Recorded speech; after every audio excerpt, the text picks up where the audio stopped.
Jared takes, tosses to Montgomery, run right. He's going to throw it to the end zone. Caught! Touchdown, Detroit Lions! Sam Laporta! Welcome to week 9 of the NFL season.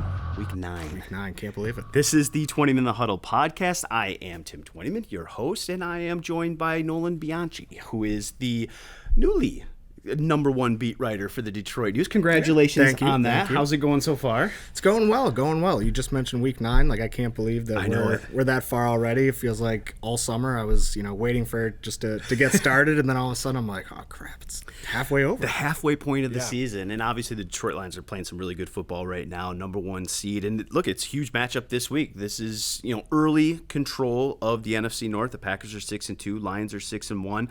Packers head to their bye next week, so you'd like to give them a little bit of doubt about themselves going into their bye week, and obviously you take real good control halfway through the season. And look, the segment is 3 keys to the game on Sunday, Nolan, and let's start with a big one. And I think especially this week, look, it's always important to take care of the football, right? But I think against these guys, you have to pay some extra attention to it, don't you? No doubt, and this is a situation they've been in before, going into a divisional matchup against a team that really loves to force those takeaways, kind of butters their bread off those takeaways. Packers leading the league right now, but the Lions not too shabby themselves. They've been able to force some turnovers over the last couple of weeks, really all season, whether it be through the interceptions, through the fumbles, and Packers are the same way. So it's not, it's kind of a cliche sometimes that winning the turnover battle, but it does seem particularly important this week. Look, it's the most important statistic in football. You look at the Packers from last year, they had 18 takeaways all of last year. Halfway through this season, they've got 19. Yeah. They lead the NFL, to your point. And look, the Lions, have lost one fumble all year. Jared Goff hasn't thrown an interception since week 3. Now, he had a couple fumbles that they were lucky to get last week, but he's been really, really good in that regard. And so I think this is a terrific game. It's outdoors, first time this year. Yeah. It's going to be a little bit windy, 70 to 90% rain expected in Green Bay. So it's going to be wet football, wet conditions. You've just got to take care of the football. And look, Xavier McKinney over there has 6 interceptions. He leads the NFL, one more than Kerby Joseph. They have 12 different guys that have sacks, so they can get after the quarterback. It's an aggressive scheme. It's just really, really important this week that Jared's got to be extra careful with the football. Yeah, and Scotty Montgomery mentioned it yesterday, Lions running backs coach, basically saying it's the, Ben Johnson mentioned it today too. It's the defensive backs that are making plays for sure, but it's also that front 4, that front 8 really, who's been able to kind of help force those takeaways, whether it be getting pressure on the quarterback or making plays on the ball in the backfield on the ball carrier. So it's multifaceted, their turnover ability, and we saw against the Vikings how that can kind of hurt you. There was a late fumble there that they took care of the ball so well all game, and then all of a sudden, next thing you know, it's getting a little shaky. And to your point, Packers, first time since 1996, they've posted multiple takeaways in their 6 games. In 7 of their 8 games, they have multiple takeaways this season. So, like you said it best. That's where their kind of bread is buttered. Getting those takeaways, creating short fields, and it might be even more important this week if they have Malik Willis. Right? If you're without your starting quarterback, what's an offense's best friend? We saw it how many times last week with Detroit. You get a big turnover. You have a short field. Now you can put some points on the board and start to feel good about yourself as a backup quarterback too. So just another reason why it's really, really important this week to take care of the football, and that'll be one of the big keys. I think number 2 for Detroit is stopping this Packers run game. Yeah, absolutely, and that's something that I wouldn't say have struggled to do over the last 2 weeks, but it's something that they haven't really been able to do up to snuff, up to their standard. Really, since the start of last season, they've been one of the best run defenses in football.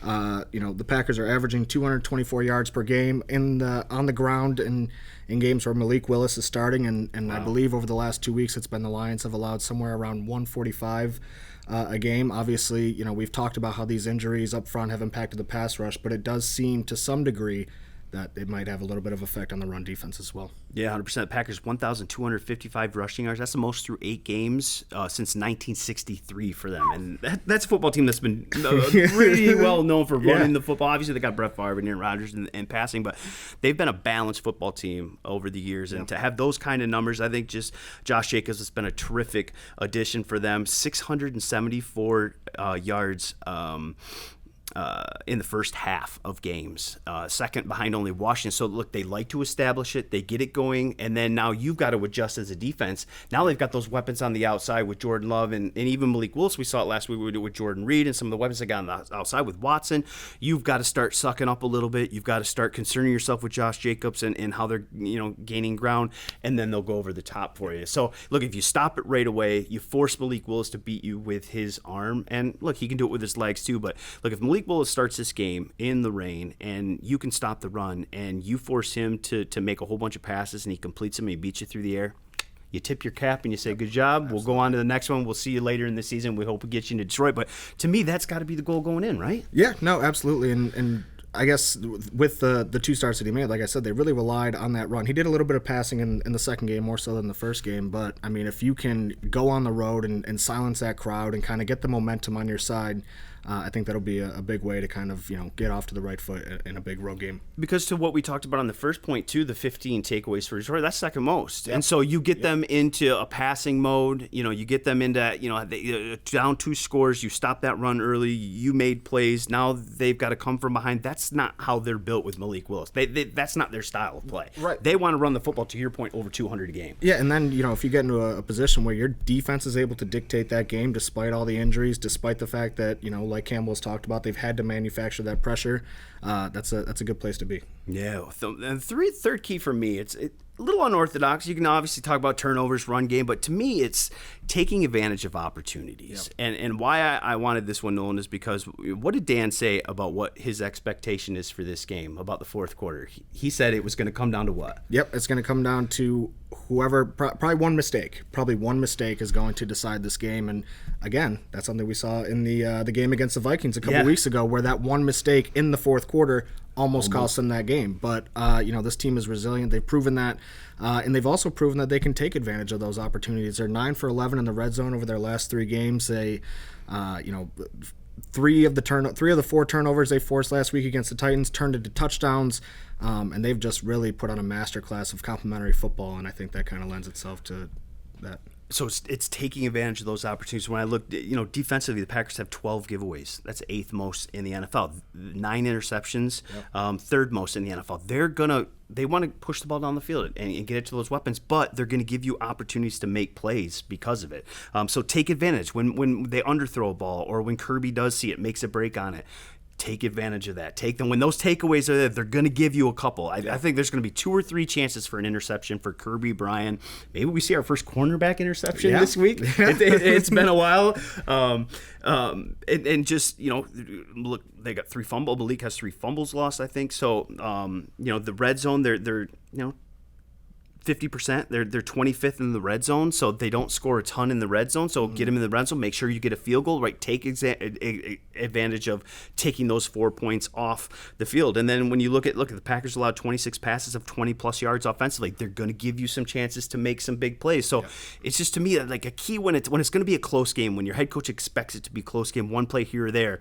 It's that opportunity that you get for a big takeaway or a big play. You got to take advantage of it in the rain, in the on the road, in those kind of windy conditions. If you get that play, make sure you make it. Yeah, and then, like I said, they've been able to do that, not just over the last couple games, but seemingly all season. You think back to, week 1 against the Rams, and the Rams are driving, and right before half, and Kerby Joseph comes up with a big interception. That ends up being the difference in the game that goes to overtime. And, you go back to the Dallas game. That was obviously it ended up being 47-9, but early on it was, it looked like it was going to be a battle. And then all of a sudden Brian Branch comes up with that interception in the end zone, and off and running they are. Running. It's that opportunity to make that big play that can change things, and obviously decide if it ends up being a close game late. Yeah. He is Nolan Bianchi. He does a great job with the Detroit News. Where can people find you on Twitter? At Nolan Bianchi. Just first name, last name. That's pretty simple. I've got Kerby Joseph coming up. I've got Rob Demovsky with a breakdown of the Packers. So we got a lot in store for you, so stick around.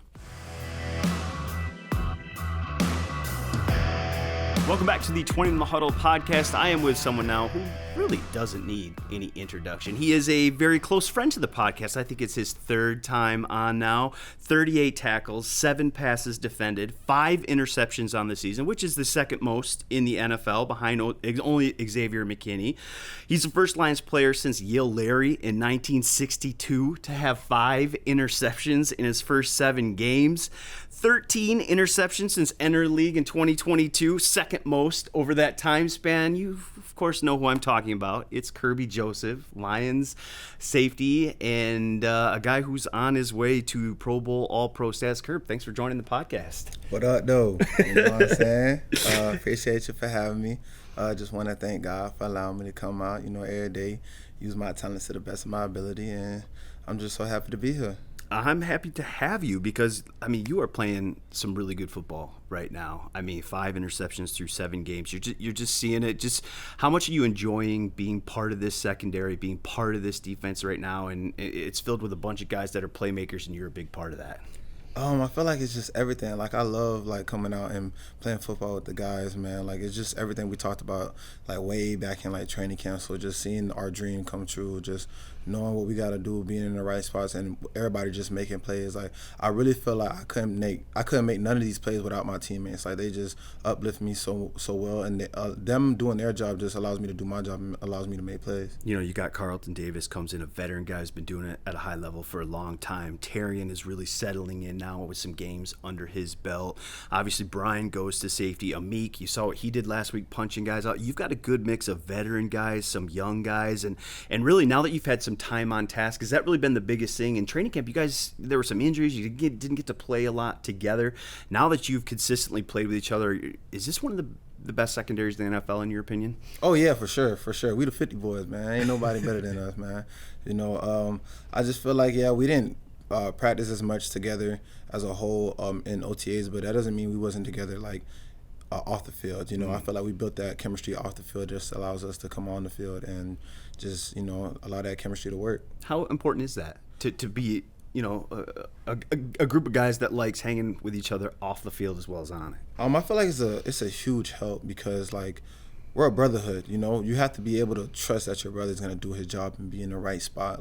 For example, a couple of my interceptions, it was sometimes where I didn't even have to communicate to BB or BB didn't have to communicate to me, but we just knew exactly where each other were going to be just because, it's just like a feeling, like an instinct thing. Just I know my boy is going to be right there where he need to be. How much have you loved that move, him moving to the nickel, from nickel to the safety?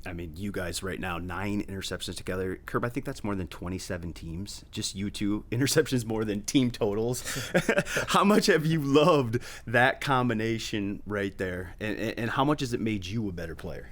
I love it. What I'm saying? One thing about me, I love to see my boys win. You know what I'm saying? I love seeing them do great because, it just motivates me to do great. And also, me and Vivi been going hand in hand. We back and forth with it, you know what I'm saying? So he always think he going to catch me, but he can't catch me. You know what I mean? I'm inevitable, you know what I'm saying? So, just, when I get one, I know that motivates him to get another one. Or when he gets one, that motivates me to get another one, We getting on the corners, you know what I'm saying? We waiting for it. I don't know who's going to be the first corner to get an interception, but you know what I'm saying? They got punch outs, they got fumble recovery, so that as long as they just attacking the ball, you know what I'm saying? We just all got it in our own little way. What are the benefits of having two guys like you and Brian who are versatile, who can do multiple things? Both you guys can play up in the box. Both you guys can be that deep, cover, single high safety. And when you got two guys like that, what's the advantage for a defense when you've got two guys? Is it just as simple as you can really disguise where you guys are at and the coverages that you can play? Yeah, I would say it really does help with the disguise. You can't really tell what we're gonna do because we could both do both things, play down in the box or be deep in the middle. I feel like it gives the offense a hard time to really try to figure out what we about to do, you know what I'm saying? Me and my boy be back there, you know what I'm saying? So they don't really know what we gonna do or what we're capable of. Is there an art to baiting a quarterback into a pick? And have you kind of started to master that art now? Oh yeah, for sure. It's times where we have a great coaching staff, One thing I learned this offseason was the QB progressions and stuff like that. Just learning where the QBs want to go with the ball when they see certain looks and stuff like that. So we understand that we got give them different looks and just understand that our defense what we got to get to in order to make plays and do our job. 5 interceptions in 7 games. Did you have an Did you have an interception total coming into the year that you kind of thought about or wanted to get, and have you had to make an adjustment at all with how hot and how many you've gotten early in the season? Man, the number, it really ain't no number, but I'm gonna lead the league in interceptions. Brian Branch, what have you seen in his first year playing safety? Now I know he did a little bit last year, but what do you like about his game? What do you see him? What kind of safety can he be in this league? Well, he's a very versatile safety. Like, man, like his coverage ability is like the best I've seen out of a safety. Like just seeing how he works. You know what I'm saying? Like the stuff he do, I'm still in awe. Like I still be like, wow, I can't believe he did that. Like just the plays he makes, like. It's just like shout out to him. I feel like he's becoming his own person in this league, like bringing his own name in this league, and really trying to show y'all why y'all played when y'all got him in the second round. Like he really like sticking to that and really showing y'all like who he is for real.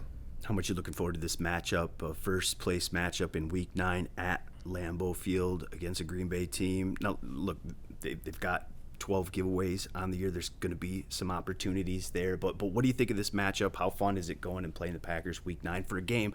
That means first place in the division. I feel like it's NFC week. You know, we got our division rivals. I feel like it's just everything just to go against the Packers, just to go against a good team to really showcase our talent and showcase our ability on defense to take the ball away. Just going against a good offense, just showing our defensive capabilities. I just feel like it just shows what we're capable of. Does the preparation change at all, Kerb, when you don't know who the quarterback is? Jordan Love versus Malik Willis, obviously a little bit different play styles. I know they have the concepts that they're going to have no matter who's in there, but is that a tough part preparing during the week, or does it really not affect you guys in the preparation? I feel like it's just really like you stay ready so you don't got to get ready. So you know what I'm saying? No matter who's in there, we'll understand that we got to do our job, knowing our assignments, read our keys, you know what I'm saying, and just play together as a whole. And also just trust the game plan. I feel like our coaches do a great job getting us ready throughout the week, so just shout out to them. Hey, TA looks like he's kind of really settling in here at the last couple of weeks. What do you think of that young cornerback? And man, I love TA, man. TA, man, he's just so young, man. He's so talented and so gifted, man. He's just going to continue to get better and get better. Like how I did my rookie year, I just continue to get better. One thing I know about TA that he has the ability to learn. He's very coachable. He always wants to get better. So that's just something great to have. He's not hot-headed or nothing like that. He just really wants to learn football and get better. It's really fun playing in the secondary right now. I mean, every week it seems like you guys are just having, a great time. Causing havoc, making plays, getting takeaways. It's just, it hasn't always been that way. The last few years early in your career, but now you guys have the talent in there, and it just looks real different. It's got to be really fun, isn't it? No, it is super fun. Just to go out there and like I said, man, I go out there, man, and just have fun, man. I feel like we put in all the work throughout the week. Like that's when you really want to go hard and practice, so the game could just be easy and fun. You know what I'm saying? You could just play free. I feel like I have no worry when I go out there because I know everybody's gonna do their job and it's gonna have a little mistakes, whatever. But we shake that off. You know what I'm saying? And just continue to cause havoc. I feel like playing defense, you got to be a little crazy. You know what I'm saying? Like everybody out there, a little crazy for real. So it's like it's just a little fun just to see everybody just going hard and playing physical. You know what I'm saying? Like when you see somebody make a physical tackle, that makes you want to go be physical too. So just being able, like, it's not only one Cadillac on the team, it's multiple on the team now. So it is fun watching this offense, perform the way they are. 33.4 points per game, number one. Special teams, you look what they did. I mean, you guys are really playing complementary football, and that's a sign of a good team, isn't it? Right, yeah. And shout out to special teams, man. Like, every week they just consistently like getting better. Like, shout out to Jack Fox, man. He really giving us the best field position. So, like, just shout out to the special team unit. And, like, just, like, man, I know the offense, like, I'll be in practice and they pulling out plays and I just be like, man, I'll be mad. Because I know it's going to work against the defense. So just seeing them, man, Ben Johnson's doing a great job getting those guys ready, man. And just Dan Campbell, man, really just putting us all together as a team and allowing us to work collectively. Well, man, you're doing a great job, too. 5 interceptions, second in the NFL. You've really been a catalyst for this kind of takeover on defense, top 5 in the league. You're playing your best ball of your career. I think you're headed to a Pro Bowl. You're headed to an All-Pro if you continue it on. Thanks for joining the podcast. Appreciate you. Appreciate you for having me. I'm out here. Hey, make sure y'all go shop at zupamotion.com. Go get your Zupa merch. And I'm just happy to be out here, man. I love y'all. One pride.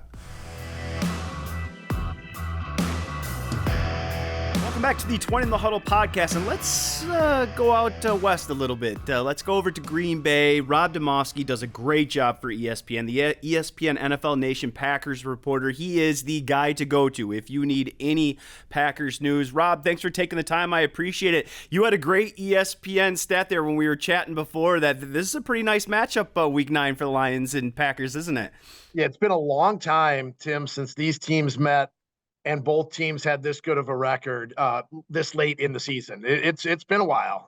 So it's a lot of fun for both sides, for both fan bases. That just hope the game lives up to it, right? Like when you get two good teams going middle of the year like that, hope that it lives up. I know the weather here could be a little shaky on the weekend, could be rainy, windy, but hopefully it doesn't impact the game and we get a true test of these two teams. Hey, Rob, we've been in the NFC North for a while now. That's NFC football, right? It's not real NFC football unless there's a little rain, a little bit of cold, a nip, some slipping here and there, wet football. The last home game 2 weeks ago was like one of the warmest October home games in Lambeau history. It was almost 80 degrees. So I'd rather have that. Well, it's crazy. This is actually the first time the Lions have been outdoors all year. And this year, they only play 3 games outdoors. It's this one, week 16 in Chicago in December. So that one could be. And then week 17, second to last game of the year at San Francisco. 3 times they're outdoors. That's it. Otherwise, they're in the friendly confines of indoors. All right, so let's get to it. Big news in Green Bay, obviously, this week is the quarterback situation with Jordan Love. Didn't practice Wednesday, but saw he was back on the field on Thursday. How good of a sign is that? What are your expectations for him and his availability Sunday, Rob? Yeah, I think it's a really good sign. I also think, Tim, that it was a good sign that he talked to us yesterday. And make of it what you will, but he did not talk after week 1, and he had the knee injury and didn't play week 2. He did not hold his regular availability. And, he didn't hesitate when asked how realistic it is that he could play this week. He said it's realistic. There was no, it was definitely upbeat in his voice and no hesitation. I will say this: the practice on Thursday, it was rainy, just like it could be on Sunday. They went outside, and he was definitely taking it easy as far as movements. If you watch the clips of him rolling out and Malik Willis rolling out, Malik was putting his foot in the ground a little harder. So I'm sure Jordan was, A, testing it out, and B, on that wet grass, didn't want to do too much to aggravate a groin injury. So, not completely out of the woods yet, but I do think it at least as of Thursday afternoon's practice, it was trending in the right direction. Obviously it could be a situation too where, if Jordan's available to go, he would go. But last week that was the case, and then he had to leave in the third quarter. And then, Malik comes in, makes a couple really great plays at the end there, gets him into field goal range, and they win it. If it's a situation where Malik does have to come in, obviously you hope that's not the case and Jordan can play this thing all the way through. But how is that offense different, Rob? We talked to defensive coordinator Aaron Glennie. He said it's a little bit more run-centric when Malik is in there. Is that accurate? Or do they pretty much try to stay to what their true identity is with either quarterback in there? So that's an understatement on his part. He's right. Was downplaying it considerably. In Willis's 2 starts, Tim, the Packers have called design runs on 68% of their plays, compared to 41% in Jordan Love's 6 starts. So definitely skewed differently. I will say this though, it was heavily. The first start was massive run. He threw, what was it? It was like 12 times? The next game, it was closer to 20. The other day, in limited work, he threw a little bit more. And of course, everyone saw that Jaden Reed 51-yard pass that set up the game-winning field goal. So he's definitely getting more comfortable. But look, if it is Malik Willis, they're going to lean on Josh Jacobs extra hard. Not that they don't do it anyway, but as you can tell by those numbers, it's skewed pretty heavily toward the run when Willis plays. I will say this, though. Malik Willis has done everything that you could have imagined.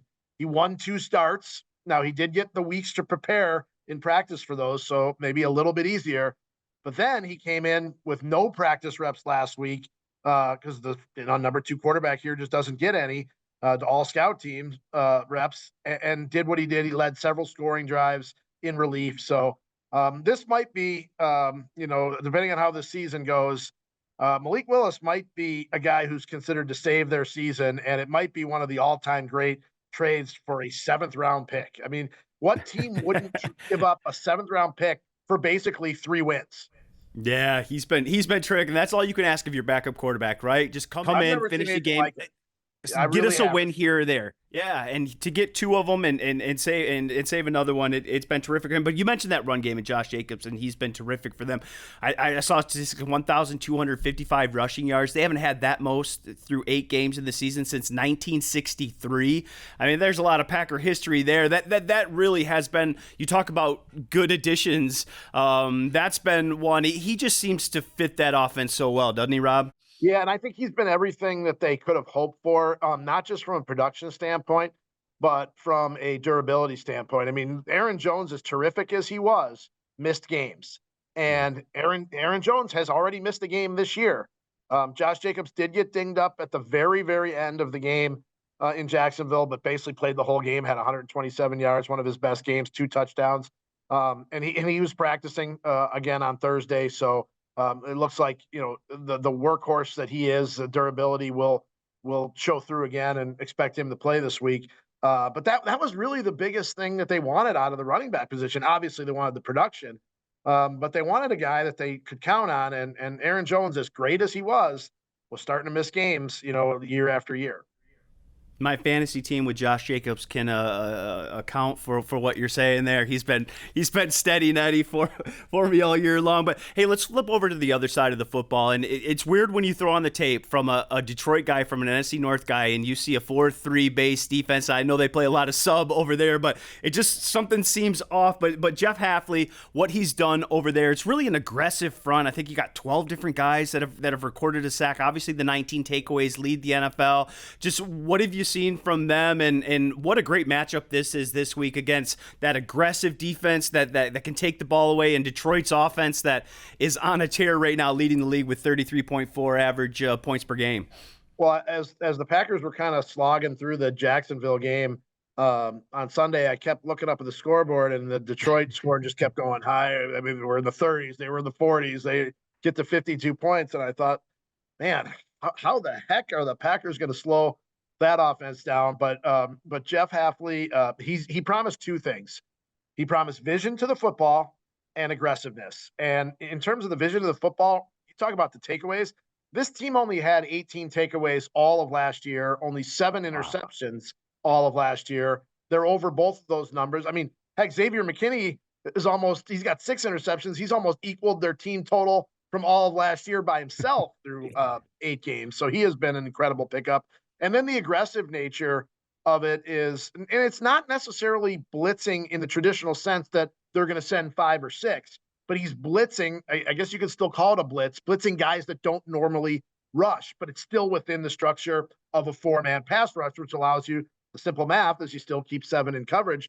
I mean, the game against Houston where they had 4 sacks, 2 or 3 of them were on 4-man pressures, but they were sacks by guys who wouldn't traditionally rush. Eric Wilson is a stand-up inside linebacker. He's not normally coming. He had 2 of them. Xavier McKinney with a safety blitz off the edge. So, technically, I guess blitzes are defined as sending 5 or more. But to me, when you're sending guys that don't normally rush and you're catching people by surprise, that's a blitz too. And that's where Hafley has really, really provided just a versatility that it's hard to game plan for when you don't know exactly who's coming. Couple more for Rob Demovsky. Does a great job. ESPN NFL Nation Packers reporter, the guy out in there in Green Bay that I go to for all my Packers information. These teams know each other, Rob, very well, obviously as division foes. But who's maybe a guy that Lions fans, Lions coaches don't quite know yet, but who's impacted them early and who could impact the game on Sunday?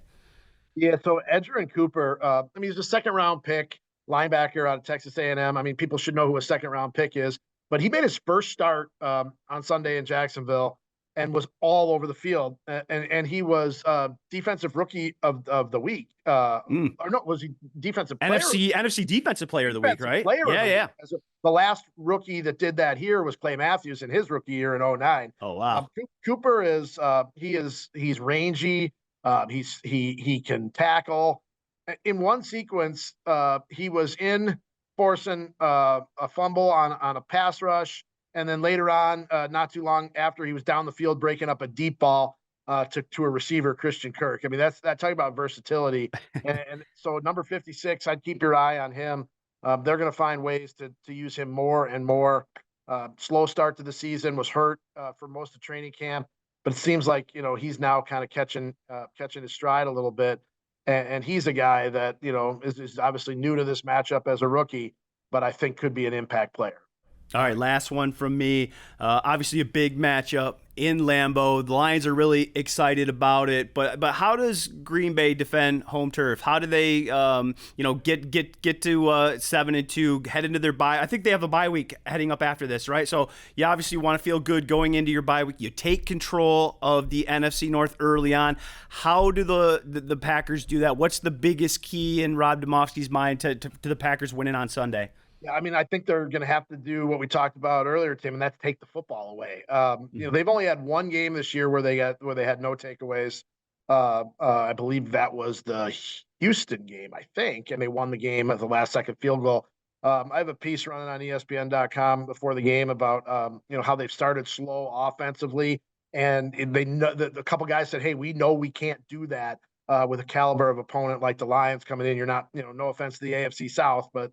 They've run through that division, not as strong as this one, and they've had to come down to last-second field goals the last 2 weeks. And the interesting thing is they've taken the ball. They've won the toss the last 2 weeks and taken the ball. And the first time they went 3 and out. The second time they got 1 first down and punted. It's an interesting strategy to not defer if they win the toss. But if they're going to do that, you better start early. So I think those are the 2 keys: is trying to get a few takeaways. I don't know how else you slow down Jared Goff and this offense if you don't take the ball away. Then you absolutely cannot start, slow like you have the last couple of weeks. And because you're not going to get a last second drive to win a field goal if you've started out slow. So I think those are the 2 areas that they've, focused on. And when you're in the locker room this week, that's sort of what you hear is those are the things that they have to do. But look, I mean, the weird thing is we're this deep into the season, and this is only the Packers' second division game. They lost to the Vikings already at home. If you lose this one to the Lions at home, you still have to go to both of those places later in the year.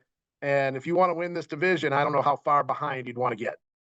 Wow, big game for Green Bay. Obviously, you want to feel good going into your bye, too. You don't want to get behind in some of the tiebreaker scenarios because this division is going to be close, I think. It's the only division in football where all 4 teams have a winning record. You look at the point differentials there. It's going to be tough sledding, so these are all going to be key games. It's definitely a fun one in Lambeau Field, Week 9. I'm looking forward to it. So is Rob. Make sure you catch his stuff. He does a great job with ESPN there. He is the inside man for everything Packers. Rob, thanks so much for taking the time. I appreciate it. Look forward to Sunday. Yeah, you got it, Tim. Always good to catch up with you.